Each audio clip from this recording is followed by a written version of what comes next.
আপনারা কি জানেন কিয়ামতের ময়দানে আল্লাহর কাছে বান্দা কোন আমল করলে হিসেব ছাড়া জান্নাতে যাবে? জানেন কেউ? বলতে পারেন কেউ? ভাই, আল্লাহর কাছে হিসেব দিয়ে জান্নাতে যাওয়া কি সহজ কাম না কঠিন কাজ?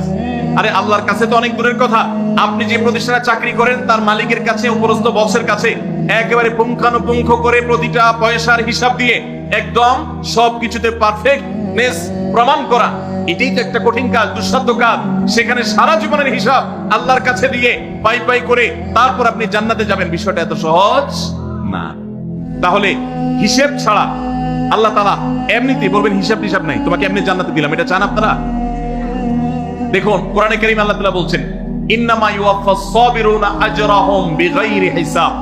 আল্লাহ বিনিময় দেওয়ার ক্ষেত্রে, সওয়াব দেওয়ার ক্ষেত্রে দুনিয়াতে যারা সবরকারী হবে, যারা ধৈর্যশীল হবে, যারা সহিষ্ণু হবে, যারা নিজেকে নিয়ন্ত্রণ করতে পারবে, এই সবরকারীদেরকে আল্লাহ তাআলা হিসেব ছাড়া দিবেন, তাদেরকে সওয়াব দিবেন হিসেব ছাড়া। তাহলে আপনি যখন আপনার কর্মস্থলে থাকবেন আপনাকে ধৈর্য ধারণ করতে হবে। আপনি যখন পাবলিক পরিবহনে উঠবেন আপনার মাথা ঠান্ডা রাখতে হবে। আপনি যখন আপনার বাসা বাড়িতে থাকবেন আপনার মাথা ঠান্ডা থাকতে হবে।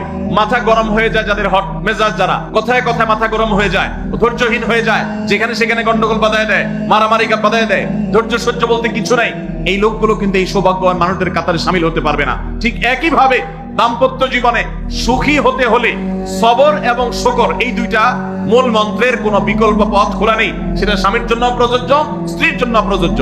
স্বামী হিসেবে আপনি স্ত্রী অনেক অনিয়মতা দেখতে পাবেন, অনেক কিছু দেখতে পাবেন, আপনার আকাঙ্ক্ষা, আপনার চাহিদা, প্রত্যাশার বিপরীত আপনাকে সবর করতে হবে। ভাইরা আমার, আমাদের প্রিয় নবী সাল্লাল্লাহু আলাইহি সাল্লামের দাম্পত্য জীবনে কিন্তু টুনটান সমস্যা হয়েছে। আপনারা মনে করতে পারেন নবী সাল্লাল্লাহু আলাইহি সাল্লামের ঘর, ওনার স্ত্রীগণ সাহাবী, তারা উম্মুল মুমিনিন আমাদের মা, এত মর্যাদাবান মানুষ তারা, তাদের আবার ঝামেলা হয়েছে। ভাই, দাম্পত্য জীবনে টুকটাক সমস্যা তাদেরও হয়েছে। প্রিয় নবী সাল্লাল্লাহু আলাইহি সাল্লাম নিজে একদিন বাসা ছেড়ে মসজিদে নববীতে এসে মন খারাপ করে বসেছিলেন, তিনি বাসায় যাচ্ছেন না, অভিমান করে।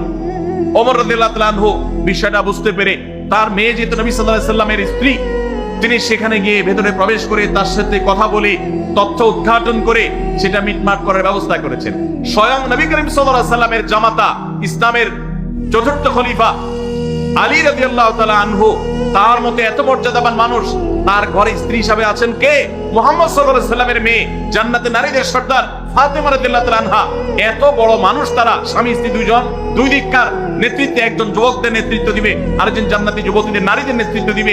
এত বড় মর্যাদাবান মানুষ, তাদেরও দাম্পত্য জীবনে কিন্তু টুনটান হয়েছে।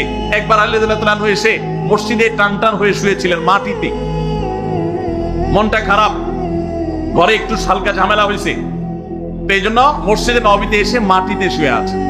নবী করিম সাল্লাল্লাহু আলাইহি ওয়াসাল্লাম দেখে বুঝতে পেরেছেন